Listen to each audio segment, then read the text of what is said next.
বাংলাদেশের উত্তর পশ্চিমাঞ্চলের রংপুর বিভাগের একটি প্রশাসনিক অঞ্চল। এটি বাংলাদেশের সবচেয়ে উত্তরের জেলা। এই জেলা থেকেই বহুল আলোচিত হিমালয়ের কাঞ্চনজঙ্ঘা চূড়া দেখতে পাওয়া যায়। আর আমাদের আজকের যাত্রা পঞ্চগড়ের তেঁতুলিয়ায়। এই যাত্রায় আমার সাথে আছেন শিমুল। আমরা পঞ্চগড় এক্সপ্রেসে জনপ্রতি 600 টাকা করে যাত্রার 5 দিন আগে থেকেই ট্রেনের টিকিট অনলাইন থেকে ক্রয় করে রাখি।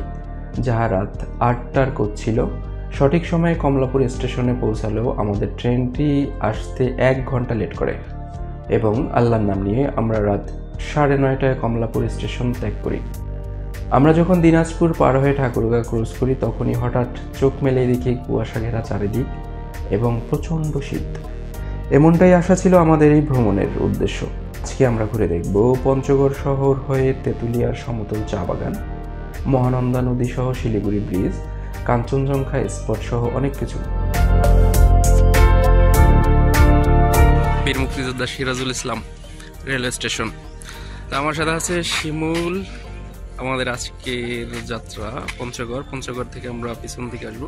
তো প্রথমত আমরা চলে যাব এখান থেকে পঞ্চগড় যে bus stand, Panchagarh bus stand থেকে চলে যাব সরাসরি তুলিয়ার কোনো বাসে তেঁতুলিয়ার উদ্দেশ্যে। তত দুঃখের বিষয় যে আমাদের ট্রেনটা ছিল গত রাত 8টায়, তবে সেই ট্রেনটা আসতে লেট করে কমলাপুর রেল স্টেশনে। তো আমাদের সেই ট্রেনটা আসতে আসতে 9টা বাজে এবং 9টা 30-এ ছাড়া হয়। তো আমাদের এখানে আইসা বুঝাইছি মোটামুটি 9:30টায়। এই হচ্ছে পঞ্চগড় রেলওয়ে স্টেশনের একদম সামনের দিকটা। আর এখান থেকে নেমে আসলে প্রথমে চোখে পড়বে এরকম একটা লেকের মতো, দেখতে খুব আসলে অসাধারণ। এখান থেকে নেমে এই প্রথমবারের মতো পাইলাম এরকম একটা লেক আছে। আমরা জনপ্রতি 10 টাকা করে ইজি বাইকে করে আমরা পঞ্চগড় বাস স্ট্যান্ডে চলে যাই। অবশ্যই দরাদরি করে নেবেন। তারপরে এখান থেকে আমরা পঞ্চগড় থেকে তেঁতুলিয়ার উদ্দেশ্যে 80 টাকা দরে জনপ্রতি 80 টাকা করে আমরা লোকাল বাসে উঠে পড়ি।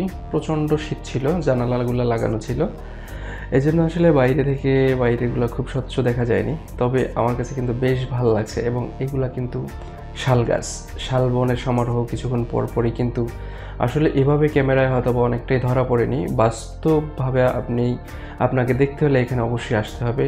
কি সুন্দর সমতল চায়ের ভূমি। আমরা চলে আসছি তেঁতুলিয়া, যেই চৌরাস্তা বাজার, লোকাল বাজার করে জনপ্রতি 80 টাকা ভাড়া ছিল। আর এই যে তেঁতুল গাছটা ঐতিহ্যবাহী বিখ্যাত সেই তেঁতুল গাছ, যেটার নামকরণ তেঁতুলিয়া। আমরা এখান থেকে একটা কোনো হোটেল বা রেস্টুরেন্টে ফ্রেশ হয়ে তারপরে নাস্তা করে নেব।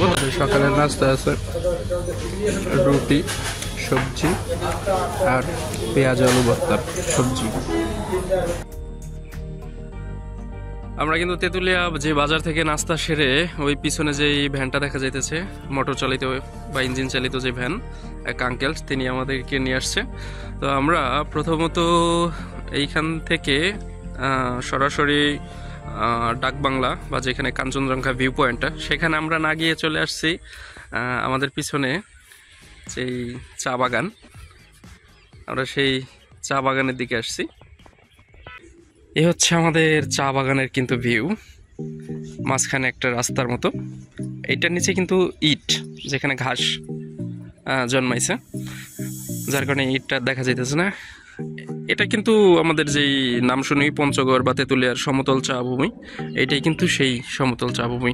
এটা কিন্তু আমি শর্টকাটে এইটা দেখাইতেছি, মানে এখানে বড় চা বাগান মনে হইলো এই জন্য। তো সামনে আশা করি আরও ভিউ দেখতে পাবো। তো আমাদের সামনে আজকের এই একদিনের ট্যুরে অনেক কিছুই দেখার সুযোগ থাকবে। এখানে নাকি মোটা বড় সাইজের বাঁশ পাওয়া যায় বা বাঁশ দেখা যায়, বাঁশ দেখবো, সীমান্ত এরিয়া।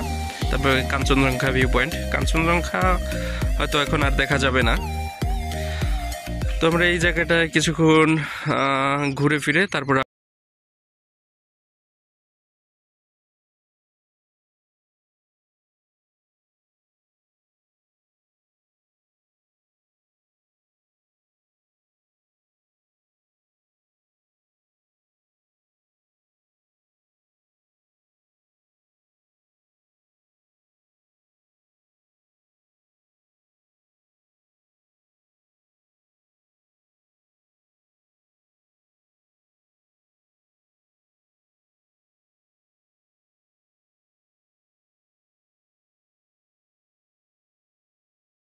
রিজার্ভ। আসলে সাইডে একটা লেক আছে আর এইদিকে কিন্তু কাঁচা বাগান। এখানে অনেক ধরনের চায়ের যেই লিস্টটা সেটা দেওয়া আছে। আর এই দোকানটা কিন্তু আগেই বলছি তেঁতুলিয়া বাজার থেকে মোটামুটি সামনে 1 কিলোমিটার সামনেই। যে ভ্যান রিজার্ভ করে আসা হবে সেটার সাথেই।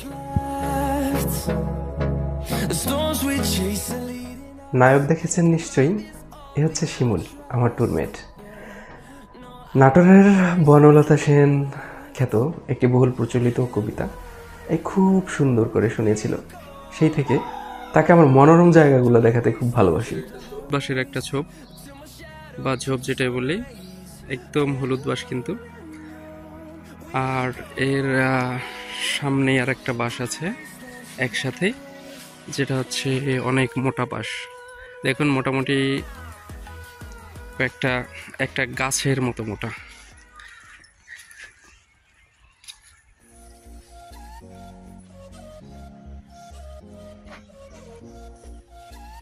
আসলে ক্যামেরায় কেমন আসতেছে বুঝতে পারতেছি না। তাই মোটামুটি কিন্তু আমাদের দেশীয় যে বাঁশগুলা, এই বাঁশটা নর্মালি সেই বাঁশের 7-8টা বাঁশের মতো হবে।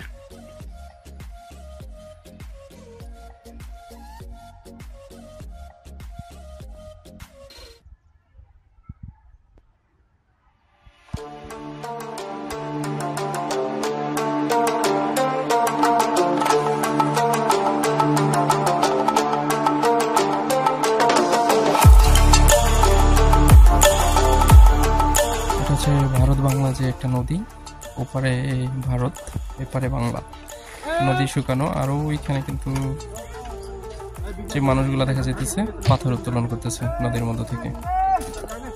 আর মোটামুটি এদিকে আস্তে আস্তে যত দেখলাম যে নদীগুলা সব কিন্তু এরকম শুকানো। আর উপর থেকে যদি আমি দেখাই তাহলে নদীটা কিন্তু আসলে অনেক গভীর, কিন্তু পানি নেই।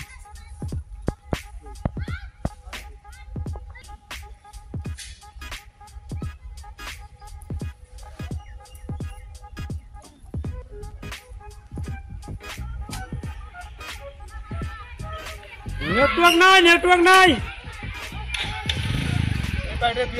তারপরে দিল না ভাই, তারা দিল না সকালে ঘন্টা আগে পেমেন্ট পার হয়ে আসছিল।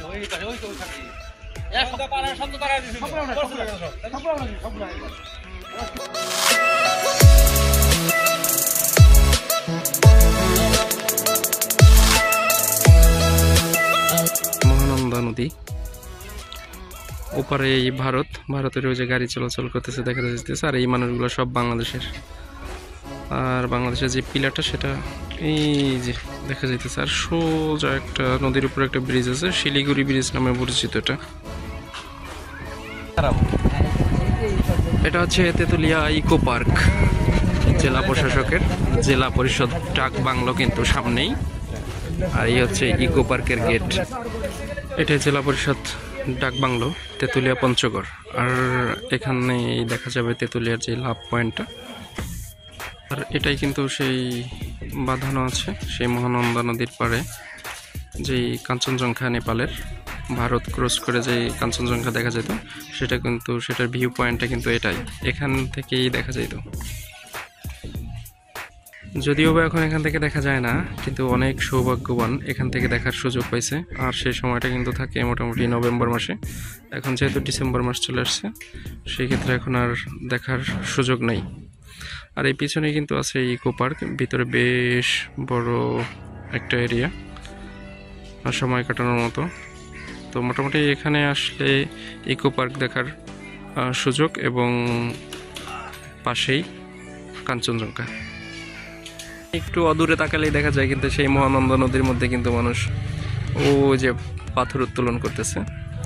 এই পাথরগুলো কিন্তু আমাদের দেশের বিভিন্ন জায়গায় চলে যায়।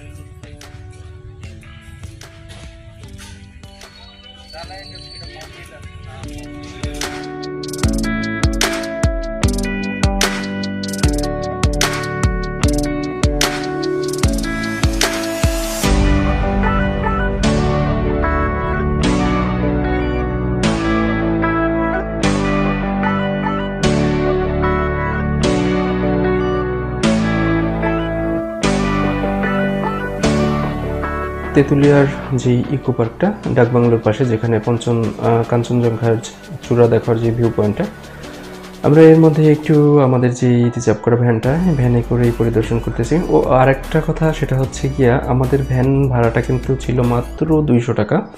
অন্যান্য ব্লগেও দেখছি বা অন্যান্য টুরিস্টরা তারা কিন্তু 400 টাকা 350 টাকায় নিয়ে থাকে। আর এটা কিন্তু ডাকবাংলো থেকে বের হয়েই কিন্তু এরকম সুন্দর একটা জায়গা, যা এই শুরুতেই একটু ব্যারিকেড দেওয়া আছে, তো এখানে প্রবেশাধিকার সংরক্ষিত। তো আমার কাছে ভালো লাগলো, তাই ভিউ পয়েন্টটা নিলাম। আর এটা শত শত বছরের পুরনো একটা যেটার এন্ট্রি গাছ।